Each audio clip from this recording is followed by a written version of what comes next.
partners, so here's the deal.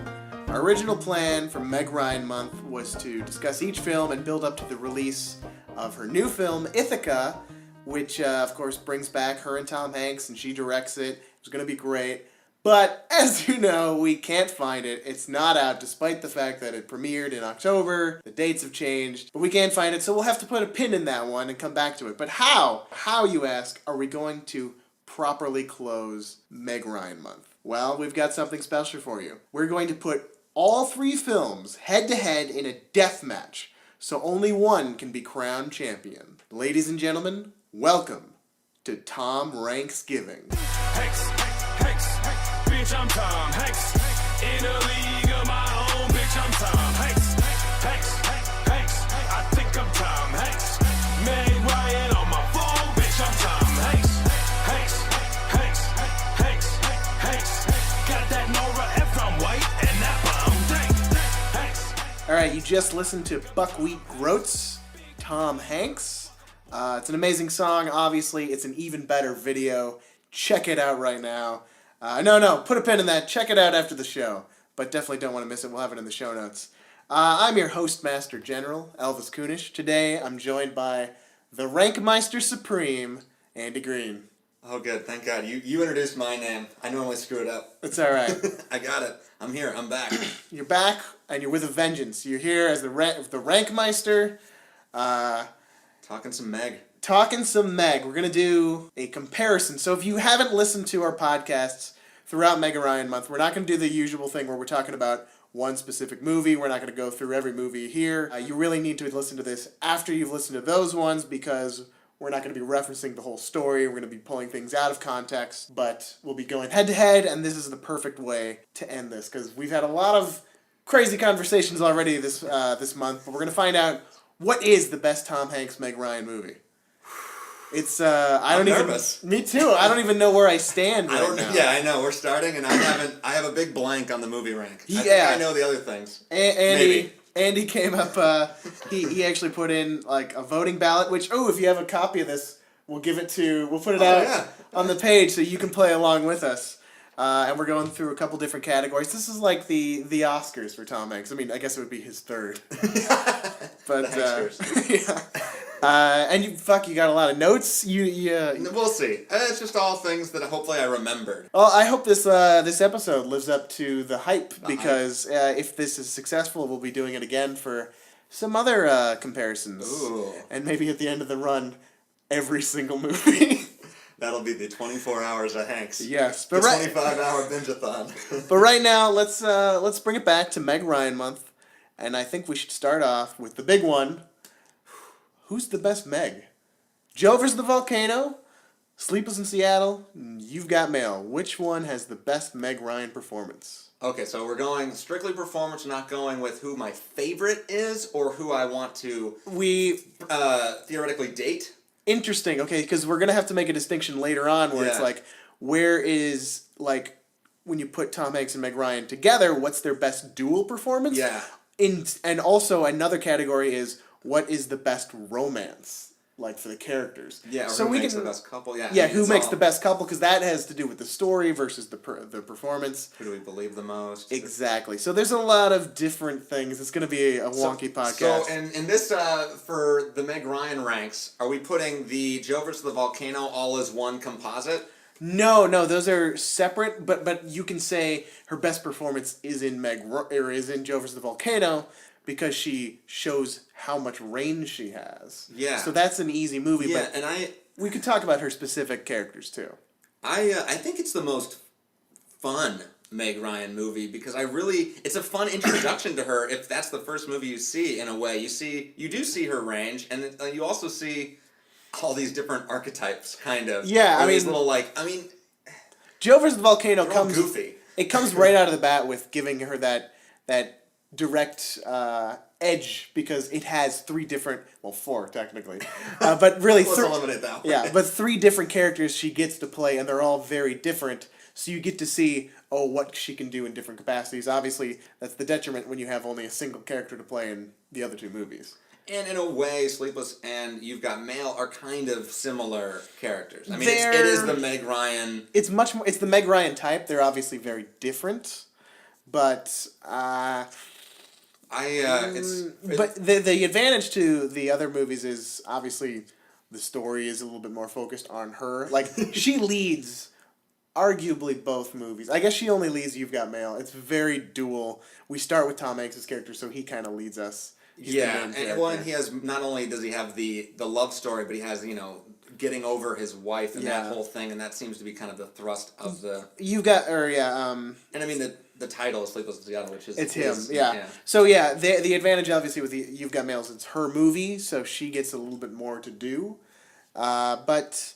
I think she does well with it in that movie. I think let's put this, she's good in all three movies, and in all 5 roles. Yeah, exactly. Before we land on performance, then what Meg Ryan would you want to date? Since you had to put it that way, this is why we couldn't get the girls to be on this version of the show. Apparently, I had women come in to talk about the movies, but when it comes to deciding what's best, it's who only men who's hottest. God damn it! Kidding. Okay. No, but which is your favorite character? Listening to the podcast, in rewatching some Dee Dee scenes, I actually she is kind of, I don't think she's as sad. She just is kind of maybe broken, but okay with it. Almost like she just doesn't. I think it's okay to not have this huge crazy dream, and I think she's okay in what she's in. Oh my God! No, Dee Dee is. She's Meg Ryan. No. Dee Dee is Meg Ryan after the events of You've Got Mail. She's been completely broken. Yeah, and now she's just so happy to have someone take her out to dinner. She's just scared by anyone being happy. Oh, she's the worst version of herself. She has no confidence, no individuality. She's just surviving, man. Her eyes are closed. She has wide eyes. The great thing about Dee Dee actually is she's doing a voice that is so unlike hers, and her eyes being different colored with the contacts, it's such a unique look. It looks a little scary, but I find her cute. It's kind of cute too. No, it's scary cute. It doesn't look like Meg Ryan, but it's like not quite Uncanny Valley for me. Yeah. Oh yeah. No, so Polar Express. Meg Ryan. That's the closest we get. We'll end after the surgeries. That's What? Oh my God! Every single guest. I know. Comes and. I did it just because you would be mad about it. I'm sorry, Meg. So Dee Dee, I think. Yeah, I would feel bad probably dating her or something, but maybe not. Like, maybe, it'd be the reverse. You know how, and the guests on the previous are talking about how women like to fix men, and that would be the inverse. So would be the guy trying to fix her because she. You have empathy for Dee Dee. Or to fill that void in her life. I certainly feel that way about but I don't want to. That's a commitment. I would say that Angelica is my least favorite. The Meg. And I love redheads like you do yourself. Yeah. But she's nuts. Well, that's true. And suicidal. Angelica, I don't think she's legitimately suicidal. I think she just wants the attention. She's not even that she wants the attention. I just think she's bored. She's emo. She's very emo angst. Like she's a little too old to be a teenager. But that's how I read her. Dee Dee's almost a child. She's the teenager. Patricia is the kind of the midlife crisis almost, or not that, but like. Well, she's like the life after graduation almost, like figuring out what her life should be. Just like Tom Hanks ends up doing. They're both kind of like, I'm going down this path, and then it becomes a crooked path as we go down. Life is a crooked path. I gotta say, Angelica is one of my favorite of her performances, at least in that movie. That voice is crazy. Really funny, really great. I totally buy it. But if this was a person in real life, again, like we said on the show, wouldn't stand her. That would be my least favorite person to be around. I have to admit, I like the idealized Meg. Well, that's the only one that's Patricia. a real. Patricia's the only one that's a real character. Yeah, she gets an actual story arc. She's the one. Also, I mean, that's her role in the story. Honestly, kind of, but she's only the one because she's the only because she actually stands up to Joe Banks. Like she is equal partners with him in that end, and that's the first time we get to see their trademark banter as well. Yeah. I feel like it's one-sided. Well, there's no real banter between either of the previous. I feel like Angelica dominates the conversation when it's them two together, and then Hanks dominates the conversation when it's Dee Dee. Yeah. And to the point where she's just kind of terrified that he's just like, oh, this is not you? Who is this person? But Patricia and Joe Banks, they are in even, and I think Interesting, actually, that they also jump in together. Yeah.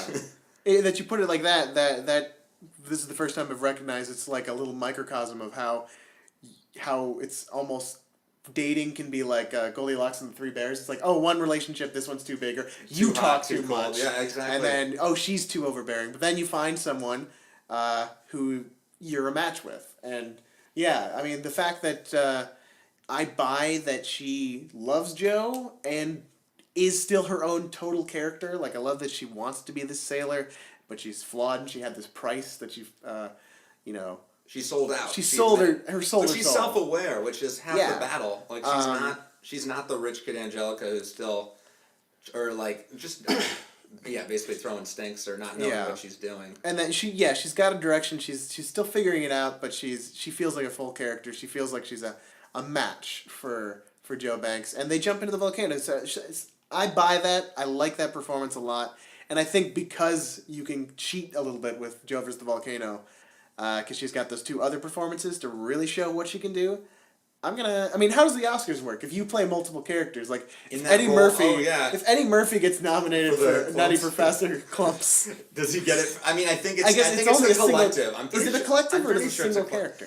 I've never. I mean, because it's an actor. It's not the role, so it's not like best character or whatever it is. I think it would be. Meg Ryan would never get nominated for this performance, but I think it would be recognized for her complete performance, which is all 3 or 4 roles. And I think actually I'm going to use that loophole as well, just because I do. It's a fun range. We get to see kind of the 3 different women, and they're all kind of. Meg isn't a cookie cutter, but the other ones are kind of. Stops along the way, and they're not fully formed, but I think she's really good at those. Like the Wide-Eyed Dee Dee, I thought it was like a really good performance as well. She's kind of mousy, but like kind of adorable. And there's definitely some resonance there, a personality. I like it. And it's weird. Well, no, I'm jumping the gun. I was going to talk about how I feel like the opposite is true for Hanks in that one, where if we're ranking the performances on Hanks. Interesting. Okay. Here's what I'll say. I think I agree with you. I think Joe Versus the Volcano gets my vote just because it's got that loophole where we see so much of what she can do in that movie.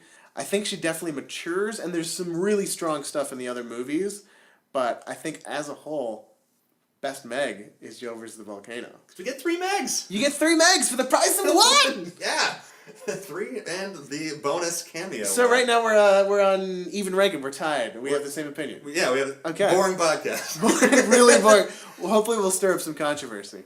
My second would be You've Got Mail. I think is her second best performance, and it's also interesting because I'm still having thoughts about these movies right now, so I don't know. It's like hard to even rank the movies or think about them separately. Well, that'll be we'll save that till the very end. It's weird how it's working out in my head. I feel like sometimes it's the inverse. My favorite performance is actually my least favorite movie, or vice versa. But I don't know. I just think I think she's just better in You've Got Mail. Well, you can tell she's better because it's the same way with and jumping ahead a little bit to another category.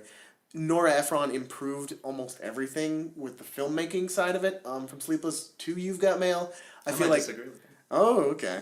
I feel like I feel like you see Meg Ryan just. She's got her stripes by the point. She knows exactly what she's doing. Like, when it's a good scene and she's in it, she's fantastic. I also think she just has more to do. I mean, she's dealing with losing a company, and it's also really hard to act off a screen, and they both do, I think, really great jobs at doing that. Like, awesome. I mean, they both are really good at facial expression. I mean, Meg Ryan got famous for her smile, and we get a lot of that. I think, actually, the best one is in Joe Versus the Volcano when she falls in the water. There's, like, a great, that's the Meg Ryan smile that I think is what launched her career. Yeah, I remember watching You've Got Mail and getting annoyed that she was smiling, doing the Meg Ryan smile too much, actually. Well, maybe that is the problem a little bit, but we see the evolution of that. Now she's using it maybe too much. We saw the now she's not. She's a sad in Ithaca, which I've been there. Yeah. I think I agree. It's also again her movie. She gets more to do. It's her story. So of course, and she holds it up, I think, and we get to see her banter. I think is. I think they're fairly.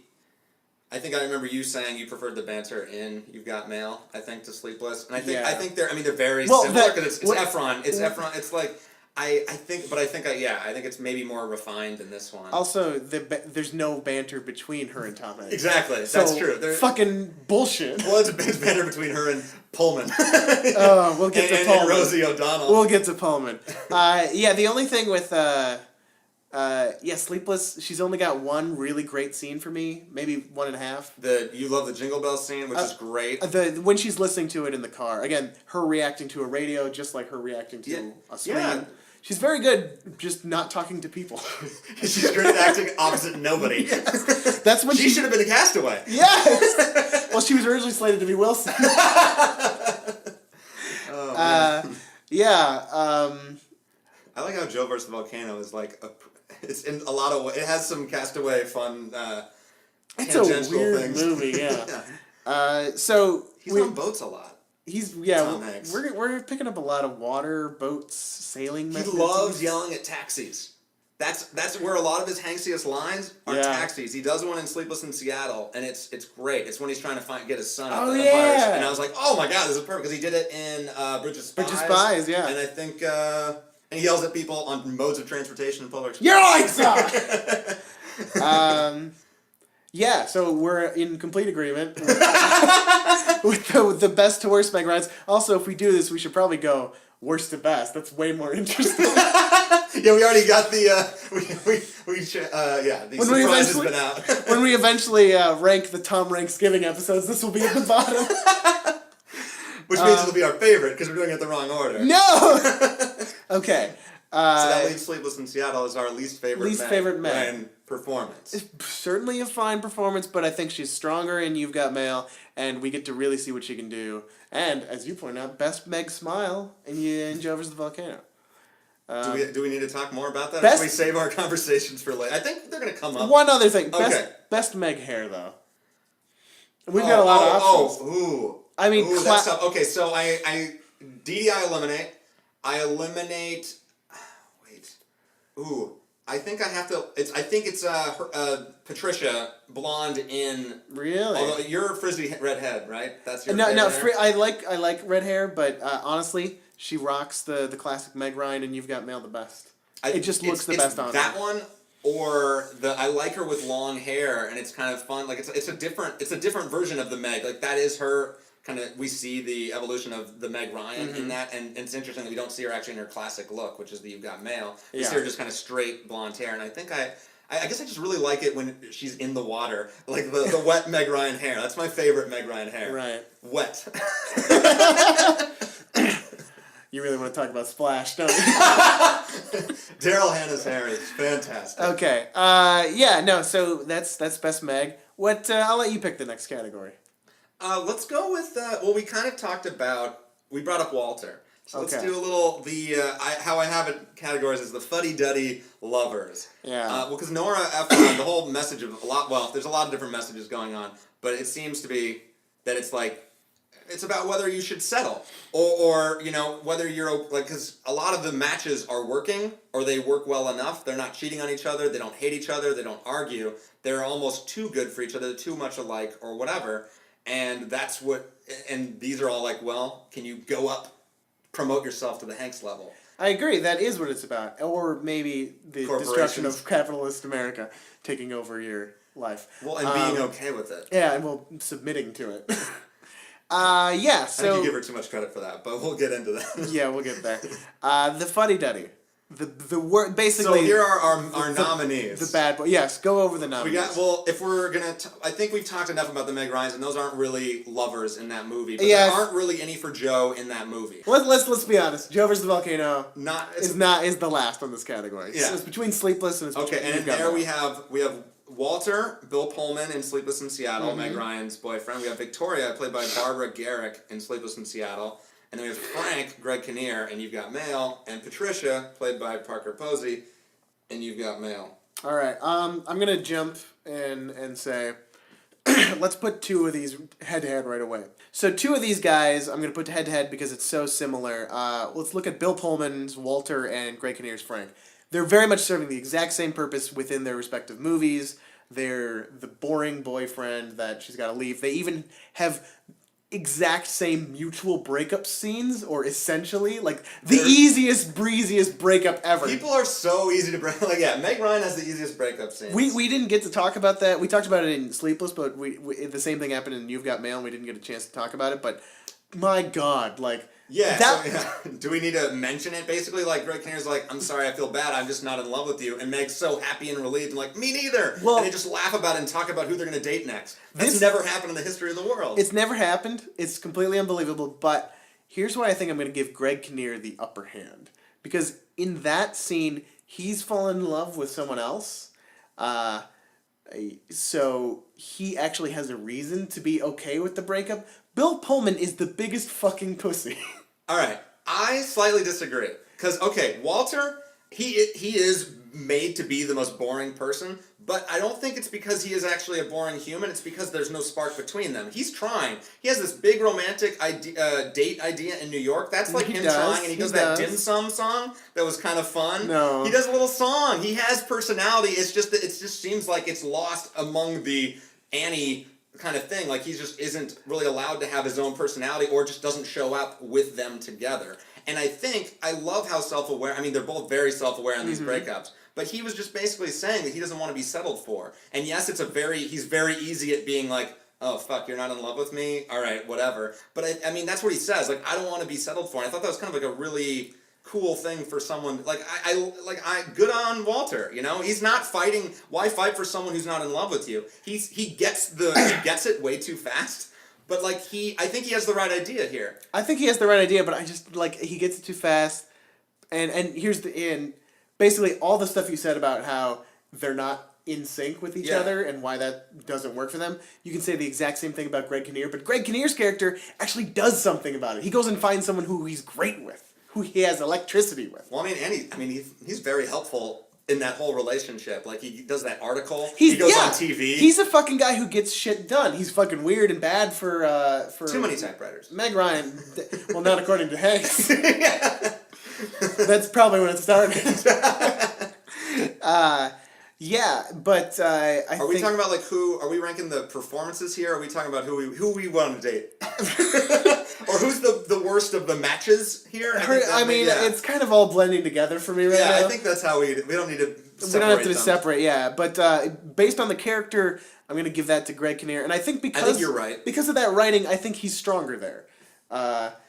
That's true. Well, yeah, he has more agency in that moment, I think. But there are times in the movie where I'm like, yeah, fucking Greg Kinnear is kicking ass. I'm angry at you, Meg Ryan, for going behind his back. I don't give a shit that she's kind of going behind Bill Pullman's back. And, like, when he opens the closet and sees her in there on the phone, he's like, really? You're that stupid? You're like, I don't even know what he says.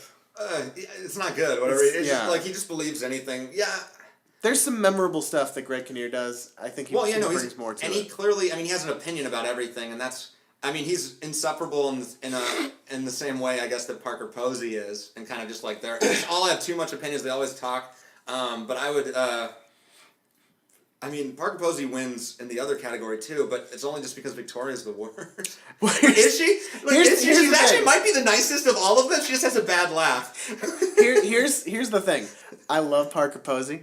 She's wonderful. I'd never want to be with Patricia. She's probably my least favorite of these. Really? She's awful. There's no way. Wait, okay. She like that elevator scene says it all. The elevator scene is such a break, though. That so doesn't fit her character with the rest of the movie. I think it does. Like, Tom Hanks is kind of a prop for her, or like, this is just what they do, and she never listens to anything that he says. She's like always just talking, and she's like, start the thing for me. Like, start the espresso machine.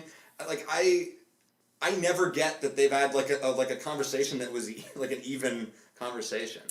Parker Posey's great, like actress wise, and I like her a lot. But as the character, I feel like I would just be bombarded and annoyed, and she's annoying. God, I love her.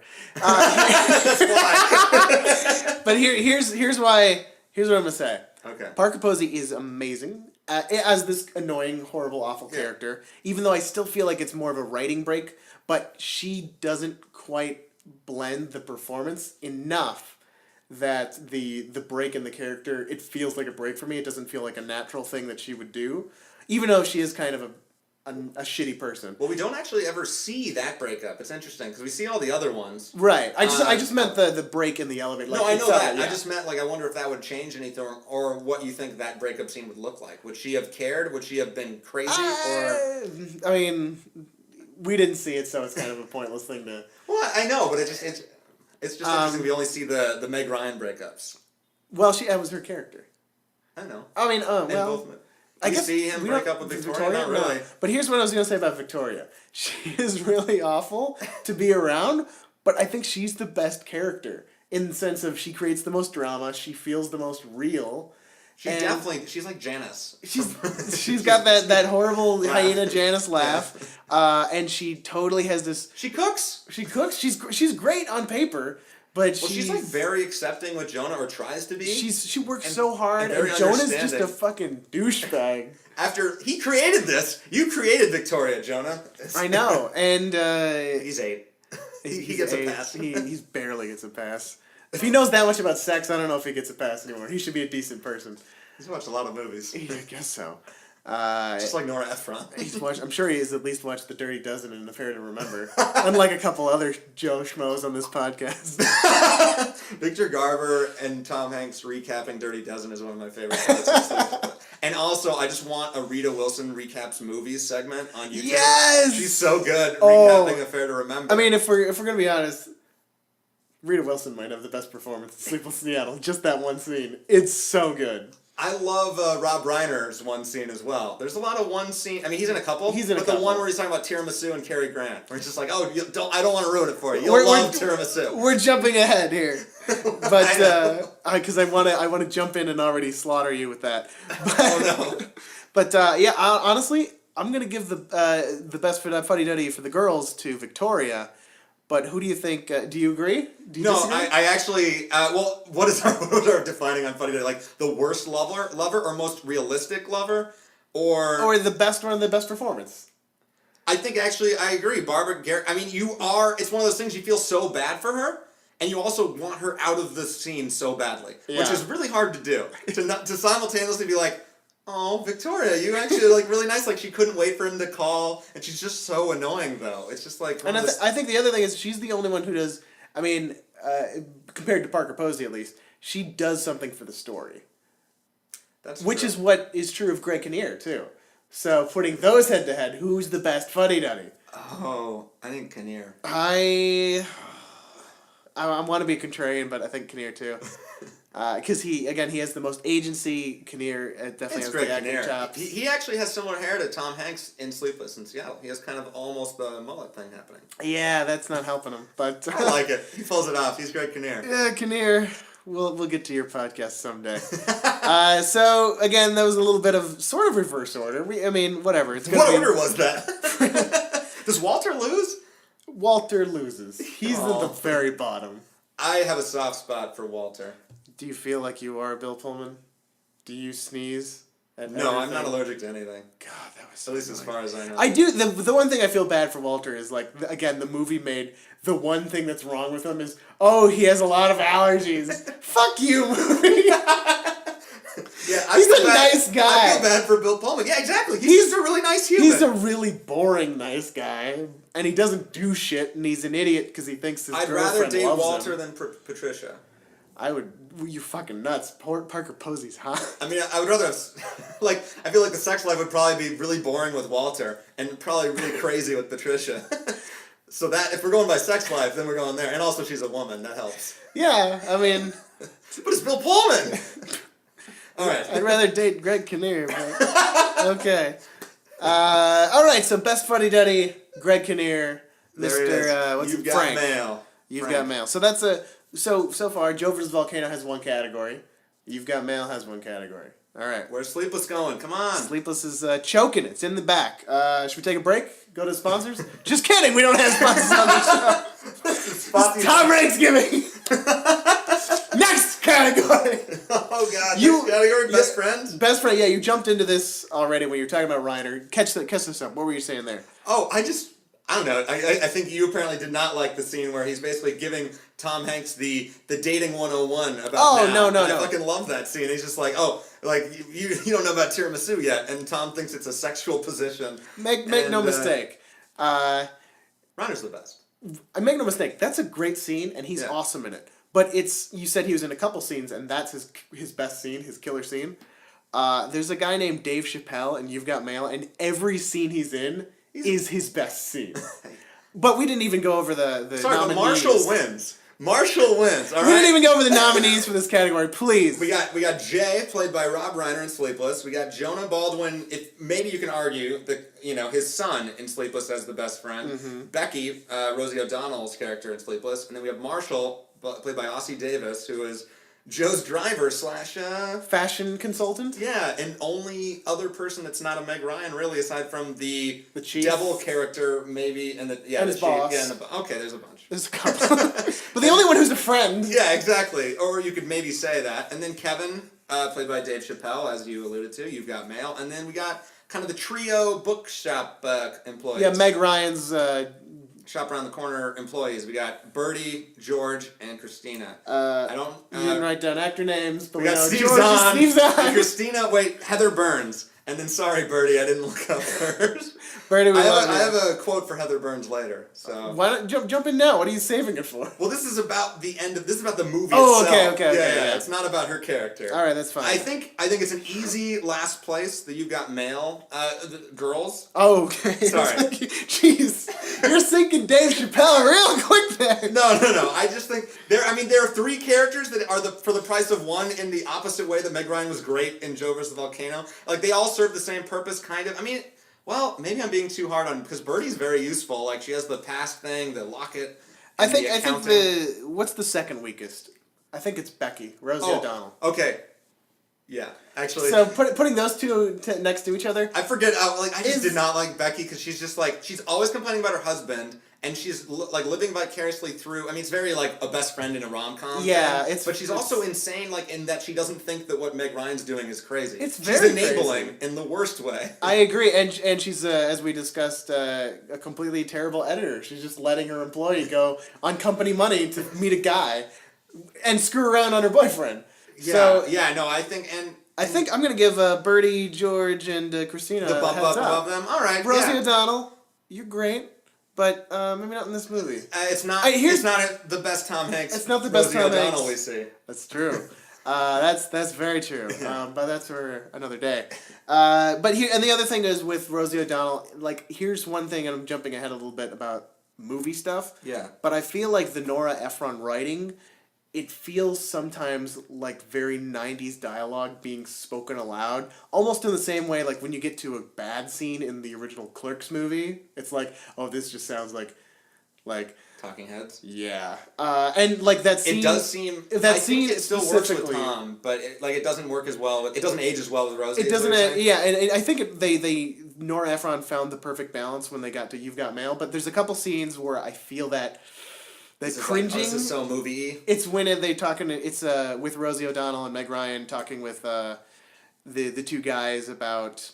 It's like the terrorists. You're more likely to be killed by a terrorist than get married. Well, that's 40. like a running not joke, but like a thing. They always bring that up because Victor Garber brings it up too. It's like all to show how different wavelengths between men and women. But like there'd be a couple scenes like that where it just felt a little. Yeah, so I'm gonna give a low blow to Becky, Rosie O'Donnell's character, Sleepless. And also, can we give her another like mark in the negative character, like because she can't tell along with Annie that the return letter is from a child. That's pretty bad. She's completely the most incompetent. I mean, like, Bertie, George, and Christina are enablers for Meg Ryan cheating around, too. But they're not that bad. Yeah, no, well, and, Meg isn't flying, like, to Seattle to go find this person that she's talking on the phone with. No, but they're completely comfortable. Yeah. They're completely comfortable with her messing around on her fucking Greg Kinnear, who wrote the article to save their shop, even though it didn't work. That's true. And, yeah. So I'm putting them and on. Steve Zahn, come on, he's great. Yeah. This was Heather Burns' first performance ever. Really? Yeah. How about that? Yeah, Nora Ephron, She starting a finds career. him. She's still acting, I think. Yeah, I've seen her around. Her face is very familiar. I don't know anything else she's in. Let's spend 10 more minutes talking about Heather Burns. Yeah, no, we'll save that for your quote at the end, apparently. Okay. So, I mean, I think, obviously, I know you're number one. It's clearly going to be Dave Chappelle. Well, yeah. But, all right. I'm going to try and fail to say that I like Jonah the best. You like Jonah the best. Okay, give me your argument. All right. Well, so I think all of you guys talked about how it's so unrealistic to have an 8-year-old be like so obsessed with his father's love story and all that stuff, and how it is really just kind of a movie. Like, it's cute to see a kid like be involved and play the role of Cupid. Right. You can and I think all those things are right, but you can make that argument for any of these characters here. All just exist to make the love story, whatever. And I think I just really like the relationship with him and Tom. I think the most of any of these people. They have the most. I mean, clearly his son is more important than any of the other characters if you like make that comparison. Like, that's true. And I think if you accept that he's very concerned about his dad, I think actually his arc makes sense. Like, he basically, he is sad, but he doesn't know how to deal with it, and he sees his dad being sad, so he basically is like, well, he's going to try to fix that, not knowing that he's not ready. And I think that's what we see with Victoria. He's like, oh God. Or it's not just any woman. Like, I mean, because he's reading through all those different things. He's caught up in the romance just like everyone else in Sleepless with, like, reads that letter like, this is the one, this is a sign. Yeah. And he has that nightmare, too. So he's not just ready to replace his mom, but he does have that line that's kind of meet my new mother at the end. Like, when he's taking in the taxi, like, what are you going to the Empire State Building for? But I don't know. I just really like, I think, well, we talk about it a lot. Tom Hanks is so good with children, acting off of them. And which we see in You've Got Mail. We do, in a great fucking montage. Yeah. I don't know, I just really like them together. No, you're absolutely right. He's very good. Baldwin also, in addition to being this slightly unrealistic, obsessed with his dad, his dad's love life, he does have a lot going on. He and you can see he's got some acting chops because he's very different when he's hanging out with his little girlfriend, baby Gabby Hoffman. We're going to talk about the couple I ship the most in Sleepless in Seattle. It's Jonah and Jessica. That might be over all three of these movies. Yeah, I think they're married. I think in that future universe. Yeah, I can see that. But yeah, no. I think that's really sweet. So we get to see a different side of Ross Malinger. Yes. Malinger, his performance there. We get to see how nasty and shitty he becomes to Victoria. We get to see him... And that seems like the most realistic 8-year-old we see? Yeah, I mean, like, we see a moment of sadness, so that's where he's the weakest, I think. And that nightmare scene is a hard scene to do, I feel like, for anyone to pull that off. It's I mean, dream scenes are... I mean, it's not a dream scene, obviously, but...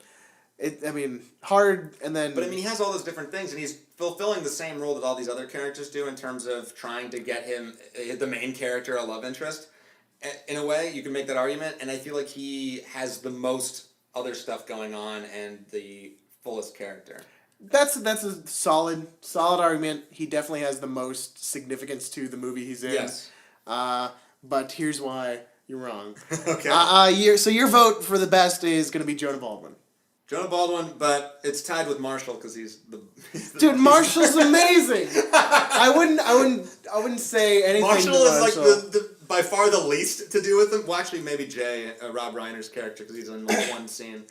But no, okay. Sorry, continue your. Marshall's great. Yeah. I love Marshall. He's the one I want to meet the most in real life because I feel like he'd just fix me up. Yeah, he just opens up. He opens doors. He finds the fashion sense. But he can't go through those doors with you, which is why he's not number one. Hey, Dave Chappelle goes to the window. He looks for him. Dave Chappelle in You've Got Mail is in already a star-studded cast. Maybe the second best thing, because obviously Tom Hanks is the best thing. But he's so... I said third. Meg Ryan, come on. He's so fucking good. He's better than Meg Ryan in her own movie. No one saw your face when I said Meg Ryan. He's basically got 3 key scenes, and I think he's only in those scenes except for maybe some shoe leather in between. There's the one where he's in the... It's the very beginning when they're building the bookstore, which is where we get some peak Hanks, but we'll talk about that a little later. Treadmill. The treadmill scene, which is goddamn hilarious. Yeah, it's great. And then him when they're going to the date. And he's looking in, and we talked about this all on the other show, so I'm not going to go over it again, but just... Every scene he's in, he's just hitting it out of the park, and he's super also, I funny. think those are the scenes you're mentioning are like probably the best from Hanks. Almost a lot of them. Like the most Hanksy is I think when he says that she's like hot, And Hanks just gets so But she's excited. like, I knew she was like, Yes!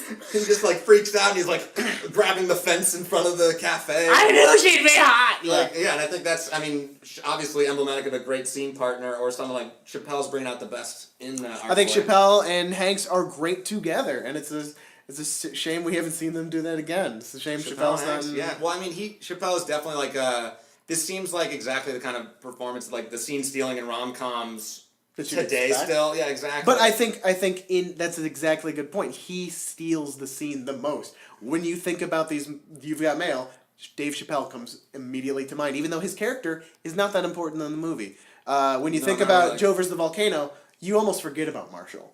Despite how awesome he is, you almost forget about him. he's just, yeah, he's When you just get to kinda fun. Sleepless, you don't think about Rob Reiner so much. You think about the boy, obviously. Yeah, that's part well, of the yeah, because story. Jonah's in way more scenes, so it's almost unfair to compare them. I think I do actually really associate Sleepless in Seattle with that. I love that Rob Reiner scene for whatever, It's and a I good just like scene. love Rob Reiner in the cult of Nora Ephron as well. I mean, obviously, when Harry Met Sally, which we have to at least mention once in every episode. Yeah, Meg Ryan. of course. It is the Meg Ryan, yes, Meg Ryan. Well, and that's the number one. We all know that's. Well, this is TomRanksgiving, my friend. He's not in that one, so we it can't would be really even talk. better. If it doesn't have Tom Hanks, I don't know if it can win. So he wasn't in Top Gun either, No, because that's That was- a great Meg Ryan. that was the other Tom. That might be one of my favorite. Meg Ryans. We did the best Meg Ryan. Let's keep going. All right. Dave Chappelle is my vote. You're sticking with Jonah. I'm sticking with Jonah. Or you're sticking with Ross. Well, Ross Malinger, yeah. Kevin, Dave Chappelle, you've got my... And then Rob Reiner goes 3. I do Dave Chappelle too. But then, so that gives us... well, then how do we split that? We give it a half each? Yeah. So we have to keep our score now. We're starting to divide. Yeah, exactly. All right, my vote is going for You've Got Mail, Dave Chappelle. You're going for... I'm going for Jonah in Sleepless in Seattle. Hopefully you guys like this. Let's move on. New category. Do we have any more? We have so many more categories. Just bring one up. You know what? We were already talking about it. We were leading to it. Best Tom. Best fucking Tom in all 3 movies. Oh, God. And you figure, listener at home, that this would basically win it, but we have to rank them. Movies. We have to rank the movies, and we also have to consider the essentially the best performance they have together. Ooh, that I think is probably the That'll most be- important. Yeah, I think it is the most important for this category specifically. But best Alright, Tom. my least favorite, or the least best, I would say, in this, because I think they're all great. They're all I great. enjoy all 3 movies. I think it's Joe versus the Volcano. That would be ranked 3rd out of the 3. And I think he has some great scenes, like the moon scene. But I mean, it's all kind of over the top. I mean, he has the dance scene, and I do like seeing that miserable Hanks at the beginning. Ooh, he makes me feel so bad. No, like and it helps that the hair is like some of the worst. It's like, some of the things. worst. It's like Da Vinci Code hair. Yeah, and Hanks, sorry to say, he doesn't have the best hair in the world. Whoa! I mean, until he gets to You've Got Mail. It's pretty good Hank's hair. I love his bob in Bachelor Party. we'll get there. Yeah, that's my vote for best Hank's hair. Nothing else will win an award in Bachelor Party. I think it's maybe a victim of that movie being so weird and goofy and kind of incomprehensible in a lot of things that maybe he, to his credit, he's what makes the whole thing come together and watchable and maybe better than it is. But I just... Maybe we should kind There's of... just not enough. I like Hanks, the frustrated Hanks. I like the kind of... We get a little evil Hanks, and You've Got Mail. Oh, yeah. I like the banter. We don't really get... He has not really... Even when he finds the Meg that he marries, there's no really banter. It's just kind of like, oh, we're meant to... Like, this is great. You're saying that about Joe versus the Volcano Yes. and not the 7 yeah. shots they share in Sleepless in Seattle? Yeah, well, no, but I think he has a lot more to do in between that. He does so much in Joe versus the Volcano. He does. He carries the whole movie. Yeah, he does a lot. No, I just mean like... For halfway in the middle becomes fucking Castaway. She's out cold and he's on a raft. Yeah, that's true. But you still watch the movie. He has a moment with God. I think I'm going to say Sleepless in Seattle is a great performance, but I think I'm going to give it the bottom rank. bottom? Because I don't know if it does anything super significant for me. I think he definitely checks all the boxes and he's good. The relationship with his son is great. The relationship with Meg Ryan is non-existent. And I'm jumping ahead to another category. But he's good with Victoria. He's very good with Victoria, but it's not what the movie's about. No, well, I mean, isn't it, though? It's about him trying to move on. And I mean, it's more... I think he gets to do more interesting things in Joe versus the Volcano, and it's a little bit more... That's certainly true. And it's you see, more, yeah. Just like Meg Ryan, you see more of a range from him in Joe vs. the Volcano. So I'm going to give that the point. However, it does not go above fucking You've Got Mail. And that's Peak Hanks right there. No, You've Got Mail is his best performance. Absolutely. I agree. And I think actually you probably just changed my mind about Joe vs. the Volcano. Yes! I think I'm just a sucker for that movie for some reason. Joe vs. the Volcano? No, Sleepless in Seattle. No is it because you're from Seattle? Is exactly, yeah. No, there's just other reasons that we'll get to. I'm excited. I want to see. We're going to build up to. We're not saying what's the best movie. That's. Oh, I mean, we will be. I don't know what I'm going to say. Okay. Yeah. No, I agree. You've Got Mail is great, and it's almost. It's almost unfortunate that he's so good because it makes the movie seem okay. That's the thing. Yeah, he's so good that for most audiences, they are okay with her. And this second time watching, even after listening to the podcast and being like, the whole message that's happening here, I still, by the end, was kind of like trying to make excuses in my head and being kind of like, wait, this is okay. Like, she lets him into the apartment. Right? Kind of. Yeah, because she's not completely sick. She lets her into the bedroom. She lets him touch her face. I mean... But your point... He's so good, though. Your point being, his performance is so electric, and you like him so much that you're okay with the kind of... Is it okay that Hanks is used in such a way? I don't want to get into that territory. Is he culpable in this? No, he's never culpable. But the point is, we'll get to that weird stuff a little bit later in the show. But what I want to say though is I think it works in that You've Got Mail. I think if you just take it as that romantic thing, we'll have to get into it more. Again, I think it's because we get to see him do kind of a little mischief. The mischief in the middle of the movie is awesome, and I'm totally still down for them meeting. Like as you said in the proper episode, if you chopped out the last episode, the episode proper for I know. You've Got Mail, we said if you chopped out like that 10-minute montage after the bedroom scene and before the ending, I think the movie totally works. I totally buy how much of a dick he is.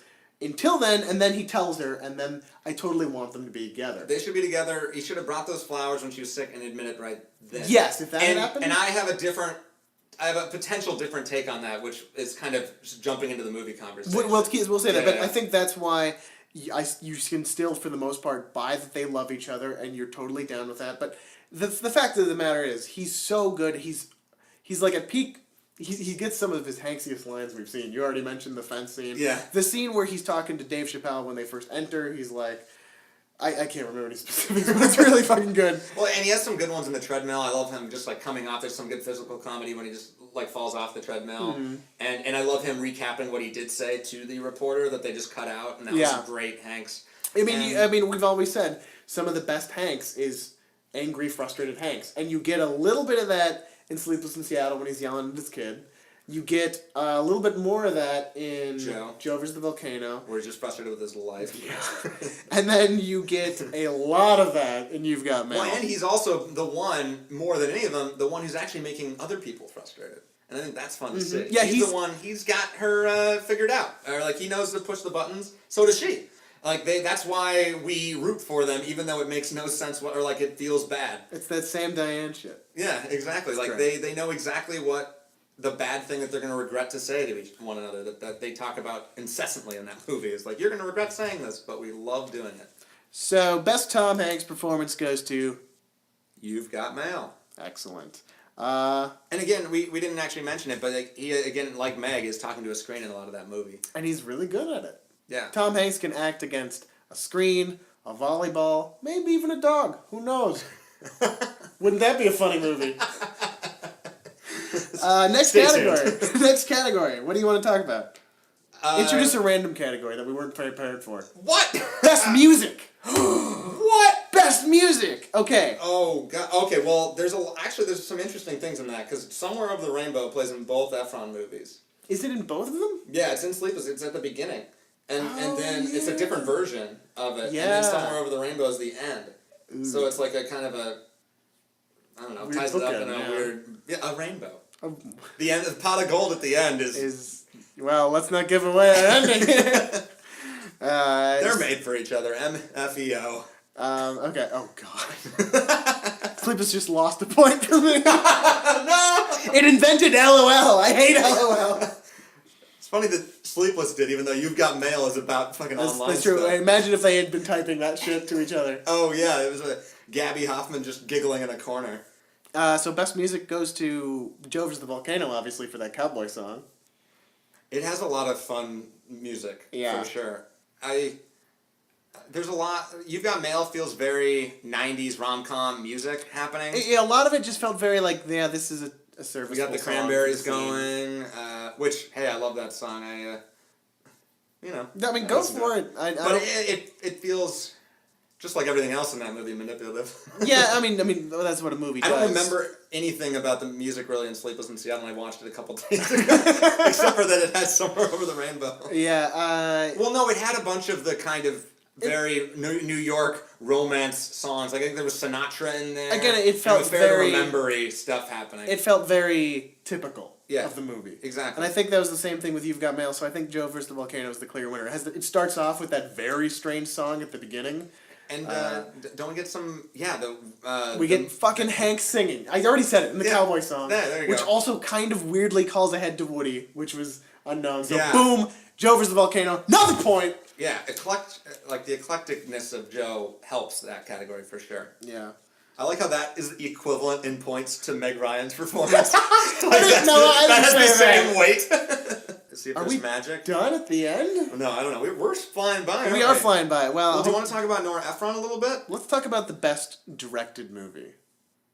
All right. So, You've Got Mail is better filmed, looks pretty certainly, and I think it's someone who knows your craft. This is the Nora Ephron movie. I really like Sleepless in Seattle for it not being those things. For being rough around the edges, for it being kind of dated. And I mean, You've Got Mail is certainly dated for a lot of reasons, the technology. But they're both. I don't know. I just think Sleepless in Seattle. It's so schmaltzy and so over the top. But I mean, we're talking about the movie then. But I think it's kind of the Nora Ephron without it being.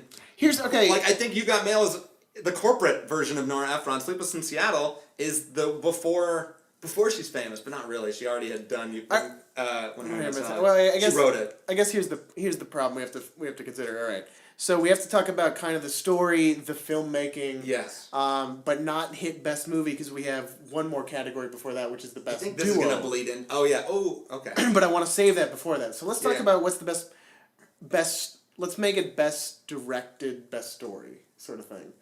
Because they're both gimmicks. Well, but because here's what I'm saying about in terms of story. Because radio, internet, and volcano. Don't forget our volcano boy. Well, that's true. That's not a Nora. Because here are the things you're saying about everything you're saying about Sleepless. It feels not quite fully formed. But I think that's everything you're saying. It's part of its charm to me. Okay. But that.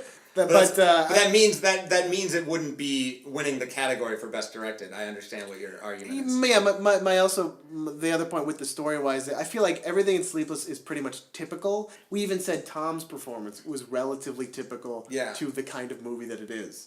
And I mean, and Rosie O'Donnell was the most typical of all of Best Friends. And I feel like it's certainly fine, but it's exactly what it is. I feel like You've Got Mail, but pushes Nora Ephron stuff. Into a different category. Like, it's definitely her peak performance. She's improved on working with these actors. She's improved on the editing, the music choices, the pacing of the scene, the writing of the dialogue fits better within the actor's mouth. Yeah, There's none of that awkward, it sounds like I'm talking like in a movie. Yeah, or if it does, it fits the tone of the scene. Well, I think you have to go with which movie's message was the clearest. And I think that's really hard to say on a lot of these different things because that's, I think, a big problem with Joe versus the Volcano, is that it is a crooked path. The whole movie is a crooked path, and you're just trying to decipher all this. And I think, what's his name, Shanley? John Shandling. I think Joe vs. Volcano is a very enjoyable, weird fucking movie, and I love that it exists. If you're about to say that because it doesn't have a clear movie message, that's why you're going to take it a point away, would you have the same complaint to, like, David Lynch? No. No, because I think that was... Because the advantage with Joe vs. the Volcano is that you can take it in any way. Well, not necessarily any way, but there's so many layers that it invites discussion, I find, and it invites an analysis. Well, clearly, all these movies invite discussion. Obviously! That's what this is! Right, guys? Right? But, like, we're Sleepless in Seattle, I think, has the clearest message. It's also probably the lamest one. I don't think that's a good thing, and it's... Yeah, no, it's not. I don't know, because You've Got Mail, I think you're giving Nora Ephron too much credit for, or whatever this is. Like, I don't... Did she know that she was making this corporate, you submit to corporate? I don't think she did. I don't think that's anything. I did some research beforehand, so I was like, okay, this is a way to make... I think it's also... It's a way for you as a viewer to make it okay watching it. Like, oh, I want to like this movie, so I'm like, this is the message behind it. I don't think she made it thinking that, like, she did... Here's the quote, though. And this is from Heather Burns, who said she was upset that Meg got together with Hanks at the end. And this is her response. Nora said... And maybe this will help in whatever the hell I'm trying to say. Heather, the older you get, you're going to realize that things change and there's not very much that you can do about it. And the city changed, and that's just the way it is. So... Wow. That's a very cynical move. And to be perfectly honest, I feel like some of what... I feel justified in most of our analysis from taking that interpretation from You've Got Mail. Yeah. But I don't... Like, it's not... I drew a comparison to Scorsese's Wolf of Wall Street, but that is a movie where you watch it and it's obvious that that's what he's saying with this character in this movie, is that he is despicable. There's no glorifying it. We're letting this happen. I think that's true of the story in You've Got Mail, but I do feel like you're right. It's not as intentional. And I also just... the whole movie is about it... it's... Is Tom Hanks and Meg Ryan the biggest lie of the 1990s? To finish... That's the best duo. That's like, I couldn't keep it in any longer. That's what I wanted to start the podcast with. Okay. But to end the direction / She directs a better movie than You've Got Mail. Yeah, I'm not entirely sure she's the best director, though. John Shanley? I think our boy in Joe vs. the Volcano. I think he has... Because he has... Yes, it's kind of a confusing message. But what about that ending that you hate so much? Oh, fuck, I forgot about the goddamn volcano. That's the whole movie! It's not Joe versus question mark, which is, I think, what that movie is trying. All right. Look before you leave. I think all three of them have some big flaws. They have some really fucked up endings, actually. Sleepless in Seattle might have the lamest... Well, it doesn't have a lame ending, but it might have the best ending, actually. It's one of those ones where I believe it, and I think it's one of those ones where I don't feel ugly for believing it. Okay, I'm going to change around for you here. You might have done some convincing, too. Because when I finished Sleepless in Seattle, it's like, all right, it's a fairy tale romance, but you know what? Everything that happened to get there... Like, I think they're going to have some fucking problems when she's telling them, like, yeah, I hired a private eye and I spied on you and I stalked you for months. But I believe everything that got them there. When they jump into a volcano, I remember watching and be like, what? This fucking bullshit? Well, and that's the whole thing, is like, this movie is so crazy that it's like, okay, you can be rewarded if you have blind faith, if you just leap, jump into anything can happen. But that's the volcano, the symbolism of it. And also the fact that it's at the, these two white people can find romance at the behest of a whole island of people. They all die. Yeah. That's the problem. That's the biggest problem for me about that ending.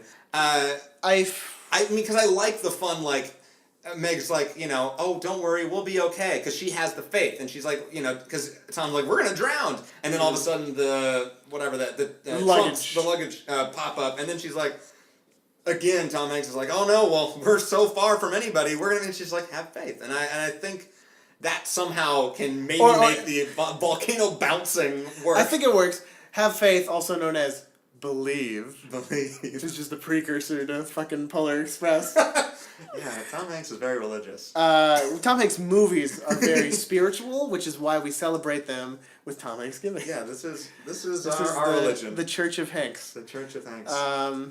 But that was a clusterfuck of an answer. What is our answer? I don't want to give even them know all what- a tie. I don't even know what our category is. Can so we let's cancel that one? Let's 8-ball. Let's blackball. Okay. I'm sure you're pissed, Elliot, and whoever else is listening.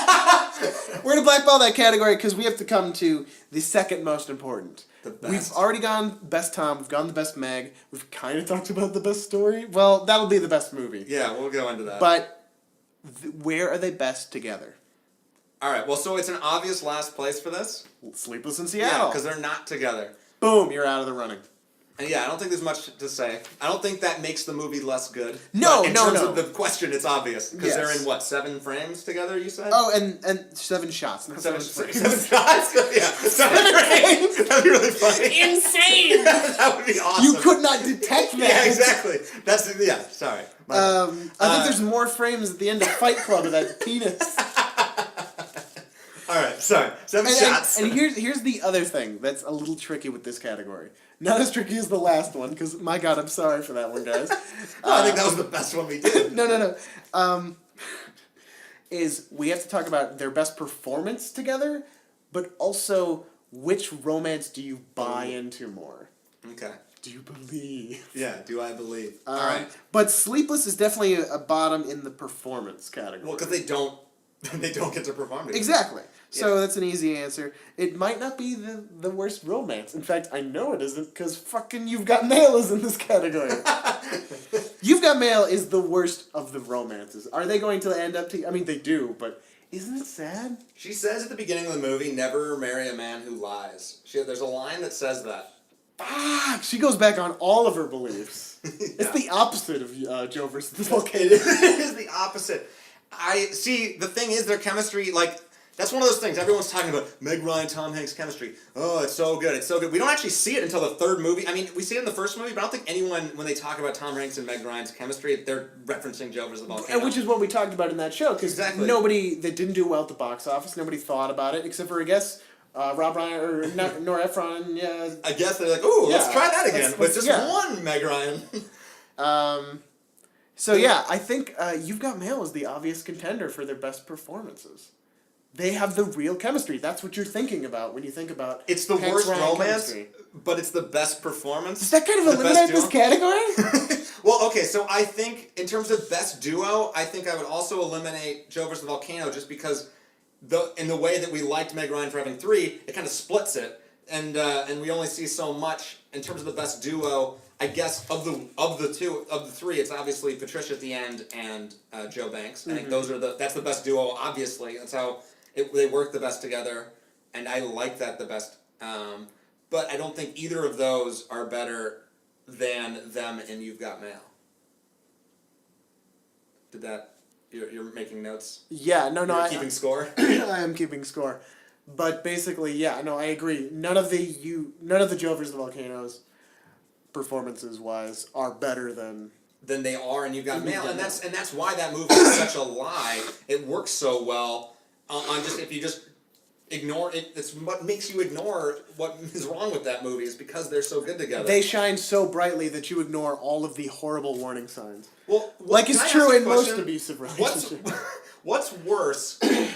No, I mean it's definitely probably the Tom Hanks thing, but I think that's what the gender goes into it. But like, what's like Meg Ryan flying all the way over secretly? Like she went behind his back and did the PI background check and also figured out where he lived and went to her house, Messed up. It's messed up. Is that more or less messed up than Tom Hanks lying and manipulating her into their relationship? It's definitely bad, and again, if you flip the genders, I think it's much worse. Yeah. So, If Meg Ryan had done both of these things, if we flip the movie, which doesn't work, but I still think that You've Got Mail is worse because he also destroys her business, basically gets her friends it's fired. not personal. Hey, he hired George back. George got a better job. Yeah, he hired George. Birdie's rich. And and again, he knew her. These were two people that they knew. Meg Ryan had was just kind of doing research. It's like it was like a very bad version of Facebook stalking. There are moments where I feel like the movie is trying to make it okay, and not just in that they're really good together. It's like I think that he's kind of like he asks her questions about like would it be okay if I hadn't like he isn't revealing himself because he isn't ready or he doesn't because he knows that she hates him or she still thinks that and that's why we're led to believe it's okay that he's doing it. But it's like, and I think that I buy that reason for a while because he's a little insecure that that she'll like him. Yeah. So I totally buy that. That's something that he would do. That's something anybody would do. Is I want to make sure she doesn't like me because he knows how much he hates her. Yeah, I agree. I have what are we talking about? The best duo here, and I have a different interpretation of something. Like it struck me in this, and I don't know if I believe it, but it would make everything okay. And you've got mail, and it's when he comes to her when she's sick. Okay. And he says the line about "I'm saving you from saying something that you'll regret." Something that is a callback to a conversation they've had online together a couple times. Him saying that, him touching her face, there's like at least 7 seconds, not that long. There's 7 frames? 7 frames, yeah.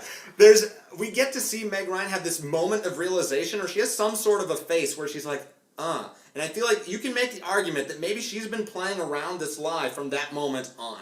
That she is waiting for him to come, and because she knows at that point. She knows that he's him. Yes. Interesting. I never saw that the first time. The second time watching, I was like, wait, because there is like a couple seconds of just her face after that moment, and it totally was a callback to a conversation they've had. And I think you could see the gears grinding and be like, oh wait, he was there at the date, the time, or whatever, and like putting it all together, and him saying the stuff about the business is personal, the Godfather stuff, all those different things that are from both things. Right. I feel like she might have, kind of had that moment of clarity, and then was waiting for him to do it. Like, I don't think anything. Yes, he was lying to her. He didn't.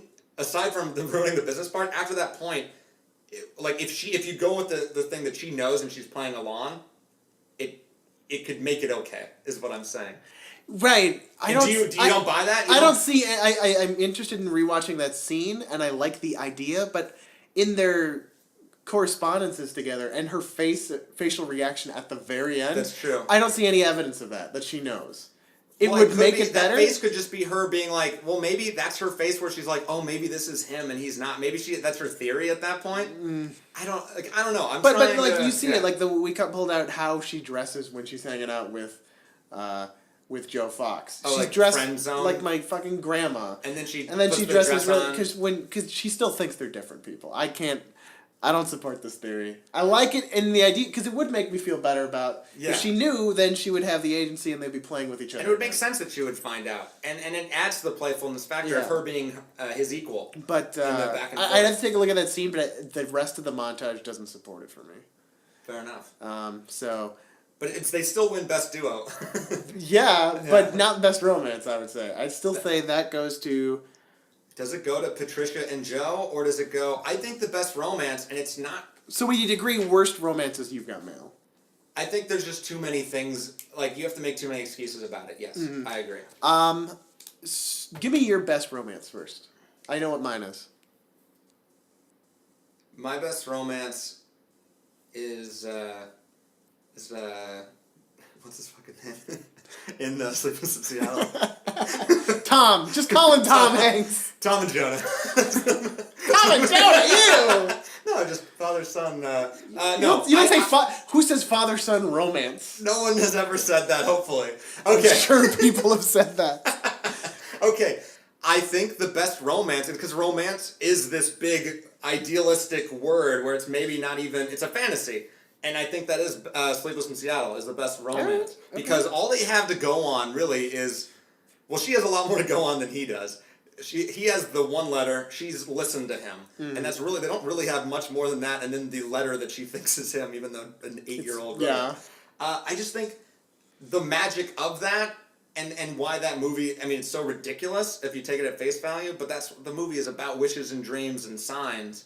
And I don't know, I'm a sucker for that. And that's why I like that. I mean, well, just because once you eliminate You've Got Mail, I just don't think any of the other romances in Joe versus the Volcano, although you're going to argue for Joe and Patricia. Here's what I'm going to do. I'm going to tell you why you're wrong. Because I agree, you're a sucker for the schmaltz and the sap, and the story of when you look at the story of Sleepless in Seattle, it seems much more romantic. But why I'm going to say the best romance, the best partnership, because they hold hands and jump into the volcano. Not the performances. Again, we've already made that clear. But the best partnership we see is the end of Joe versus the Volcano with Joe and Patricia, because they are equals. They do hold the hands with each other, but most importantly, Patricia never hired a private investigator. That's true. And lied about it. That's true. They fell in love naturally. And it feels the most like a real... Was it natural? Like, he's basically being shepherded upon this journey, like, of the Meg Ryans. It feels like Yes. That was fucking weird. It's not natural. The story is unnatural. The adventure is completely... But the way they actually developed their feelings for each other happened over time. And I think it happened relatively naturally. He sacrificed him, like, he didn't drink any of the water, and that's pretty huge. And then she wakes him up with the water, like, oh, you weren't doing that. She's like, fine. Or was that a dream sequence? I forget. No, that really happened. Okay, yeah. The whole movie's a dream sequence. But I think they are the ones who support each other the best. Like, even at the very end, she helps him get over the brain cloud thing. And they're good. They seem like the most realistic. Like, I believe these two can get it together. Well, and actually, they're married already. Exactly. That was the other trump card I had in my sleeve. They're married. Boom. Done. Fuck, I think you won that argument. Yes, I do. Damn it. So the best Meg Ryan we decided was Joe versus the Volcano. The best friend. Ooh, we had different votes. So it's a half in this one. So it's a half in Sleepless. It's half in Sleepless, half in Mail. A best fuddy-duddy was You've Got Mail, I believe. Yeah, and then best Hanks is You've Got Mail. Mm-hmm. Best music, Joe versus the Volcano. The best direction, did we didn't land anywhere. We're gonna talk about that when we can talk about the final tally. Best duo, You've Got Mail. And best romance, Joe versus the Volcano.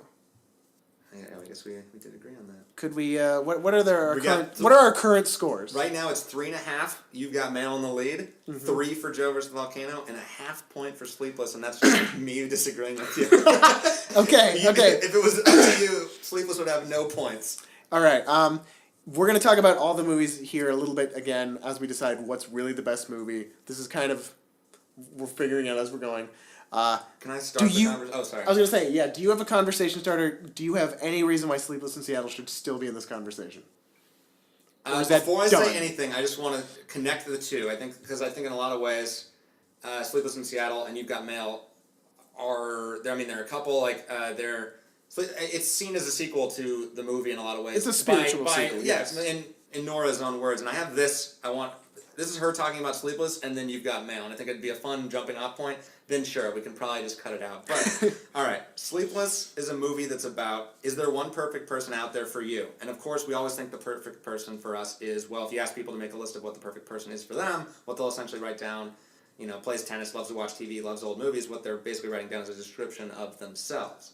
They want to meet themselves. And that's what we think of when we think of that one perfect person, that perfect match. But the truth is, this movie, and which is now she's talking about You've Got Mail, is all about, can you fall in love with the person who isn't the perfect person for you? Or as Delia, her sister, and I used to say, can you fall in love with a Republican?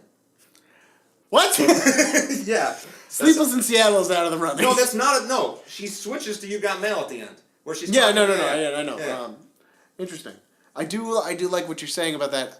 Definitely. It's Nora. That's what Nora's saying. Yeah, I definitely could fall in love with a Republican as long as he didn't completely manipulate me and lie to me and just go out of business. You'd fall in love with a Republican if it was Tom Hanks. Whoa!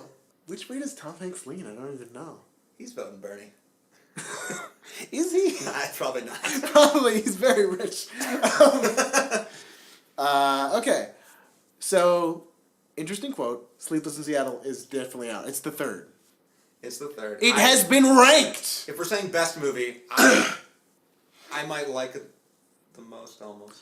Okay, this is why I fucking offered this to you. Like, if it's the best movie, make your argument now. It's not the best movie. I don't think it's the best movie. It goes back to what I was saying about how it's this kind of, flawed film, and all these movies are flawed, but it makes me feel But if it makes you feel the best, warm and fuzzy. It's the one you'd watch again the most?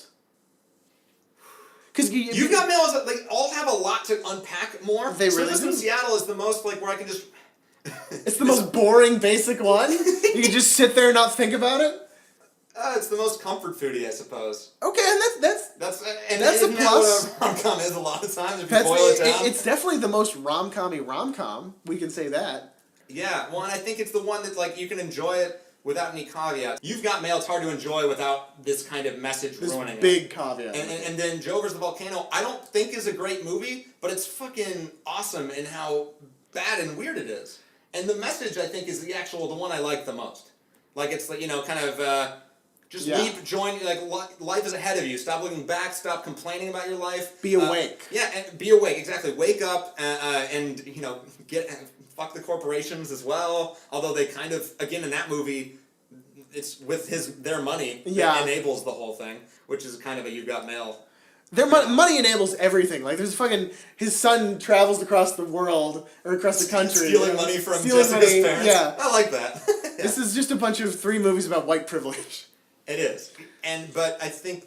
Which one's the best white privilege movie? No. I think what it comes down to, because, okay, you have conflicted feelings. Obviously, our scores are heavily leaning toward You've Got Mail and Joe vs. the Volcano, because that's the thing. If you change your favorite movie is different, is the problem. Right, but we're ranking the best Tom Hanks, or the Tom Hanks Meg Ryan movie, and I think we have to, the best way to do that, and you have to give an argument for your favorite, because I think what this has to come down to is, if you were going to recommend a movie, one Tom Hanks Meg Ryan movie to someone, which one would it be? That's the best question. And you know what I think it would be? I think partially it's because I don't think anyone would really have seen it or be as familiar with. I think Joe vs. Volcano is maybe the more interesting one to see. It's like a weird snapshot of them at their earliest age, maybe before they're fully formed. And I mean, the best Tom Hanks Meg Ryan film, I think the Sleepless in Seattle thing is kind of a lie. That movie isn't about them. I mean, it's about them finding each other at the end, but it's not about them together. And I think if you're wanting to watch a Tom Hanks Meg Ryan movie, if that's specifically what you want to see, then it doesn't make sense to recommend that one. I agree. I think that's why that one should still be out of the running. You can definitely have it in a place for your heart. Yeah, I do have a place for my heart. Is it the one you would watch again the most? Like, I think I want to revisit Joe vs. Volcano the most. Okay. And that one I think is what I want to win this category, because I think it's the one, I don't think anyone would have expected that to happen. I think... That's kind of why I want it to be, because if you're recommending a movie, like... Who's in it? Like, watch You've Got Mail. It's a great film, and maybe if you recommend it on the thing, like, watch it and see how it's about submitting to corporations. If you give it to that and like how Tom Hanks makes that okay or something is an interesting way to recommend You've Got Mail. Joe vs. Volcano is kind of just like go on this weird ride with Marshall and songs and moon dancing. Here's the deal. And racism. Yeah, there's some racism. There's a lot of orange soda. I'm telling you, this is an impossible question. It is an impossible question. Give me your opinion. You're putting me on the spot. Okay, so I'm putting Sleepless down at the bottom, because Sleepless, great, lovely rom-com movie, but I feel like it doesn't have an extra thing to offer, and most importantly, it doesn't have Tom Hanks and Meg Ryan together, which is kind of what we're selling here. Yeah. If this is really the question... Well, that goes back to what I was saying. Is Tom Hanks and Meg Ryan like this big lie, cinematic lie? Because like they go into this big thing as like one of the famous best pairs, like, Bacall and Bogey, or whatever, like cinematic, like Jimmy Stewart and, I don't know, someone. I mean, you know how I feel. I still prefer Hanks and Long. Well, see, I've never seen The Money Pit, so I can't... What? You listen to podcasts? I have listened to podcasts. I believe it's great. You gotta listen. Or you gotta watch. Hey. The best Tom Hanks Meg Ryan movie is fucking The Money Pit. Watch that! No. Okay. See, I'm at this moral quandary right here, because I want to put it to be Joe vs. the Volcano, because I think it has the most interesting things you can get out of it. I think it will be the movie that surprises you the most, but I also think it's not as crisply made as The Craft of the Nora Ephron, the perfect film Starbucks version of You've Got Mail. And also, if you're going for Tom Hanks, Meg Ryan, we already discussed their best chemistry. The thing everybody thinks You've Got Mail. is You've Got Mail. Our points right now are leaning toward You've Got Mail already. You've Got Mail has the best of these categories.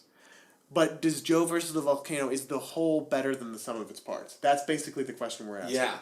And again, if you go back to, I think the two most important questions here now are, which one would you recommend a person to watch, assuming they hadn't seen either, and which one would you recommend, or which one would you watch again soonest. I think I would recommend. I think I would watch I think I would watch You've Got Mail again, the soonest. Really? I don't think.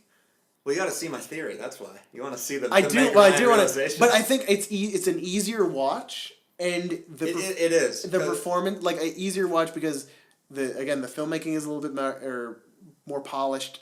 The message isn't as obtuse. But the message you take from it isn't the message anyone else really takes from it. That's true. Like, because I don't think Nora made it as this kind of, Trojan horse, cinematic Trojan horse, where it's like, here's this rom-com I'm delivering to you that is exactly what you're expecting, and then, boom, explosion. The corporations are ruining America. Actually, her message is that corporations are the future, just accept it and deal with it. And that's even the quote that she says to Heather Burns is like, things change, you can't really do anything. You're a small person in a big city, whatever. Get in bed with the person with the money. That's the most cynical thing you can think of. And I don't like that. I don't want that to be the message I'm recommending to someone. And even if I don't think that's her intent, but that's what you read into it. I'm just gonna put a thing. I'm noticing on your notes you have written, what was your AIM screen name? I dated a Wiccan girl. Sarah? Yeah, I wanted to bring that up. What? Yeah, we're kind of at the end here. We'll do that for a post-interview. Sorry to derail us there at the last minute. Yeah, don't be reading my notes. This is like a journal. All right. Well, no, I thought just in case as a discussion point, I wanted to because in talking about that, I had an experience of an online relationship when I was in 7th grade. Oh, 7th grade. Mine was in high school. Yeah, well, maybe it was a little bit older, but that's when I started doing the chat room thing. Right. It was Marble message boards, and then AIM chat rooms, and then I met this girl named Sarah, or that's what she said her name was, and she was Wiccan, and we had cyber sex.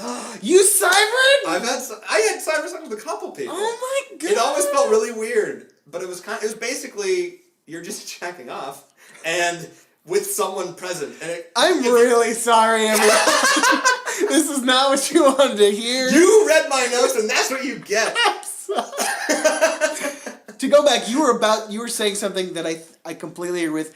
The cynicism built into You've Got Mail, I think, is the clincher that makes it fall to second place for me. It does have the best Tom Hanks and Meg Ryan. It is the most watchable. It is maybe the most fun. But if you're going to recommend a movie, I think Versus the Volcano, if you're in the right mood, is the most fun because it's batshit insane. Yeah, you open that movie up, you have no idea. It is the David Lynch of Hanks films. It is because this is a movie that you watch it and you don't know what's going to happen. You don't know what's going to happen when they jump in the fucking volcano and then they fucking fly out of it. What the fuck is that? Yeah, and say what you want to know about the journey in both Sleepless and You've Got Mail. You know exactly how that movie's going to end. You do, as soon as you start it. That's the reason you watch those movies, because you just want to see two pretty people. It's kind of the comfort food that I was alluding to earlier. I think Versus the Volcano is the more interesting movie. It's the stranger movie, and it has, at least in my life philosophy right now, a better message, something I want to believe in. I don't want to believe that we all become cynics and we all settle for the guy who stole our job. Now that I work for Fox, I'm living the You've Got Mail.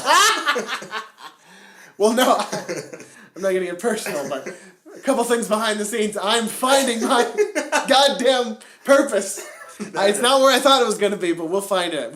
Hanks will bring us there. Hanks will bring us there, and here we are.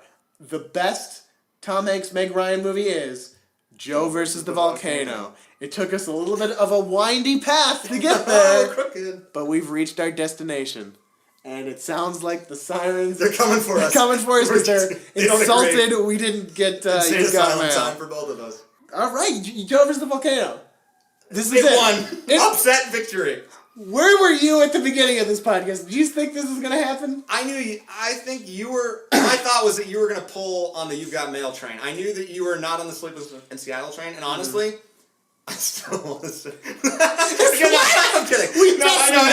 I'm kidding. The one I started the podcast with was actually Sleepless, because I thought I wanted to represent that movie, because I thought it's gotten short shrift. And I think it's deservedly so. So much hometown pride, this kid. Yeah, exactly. I love those houseboats. Those are the thing. Did you grow up in a houseboat? Yeah. No. Well, I don't know.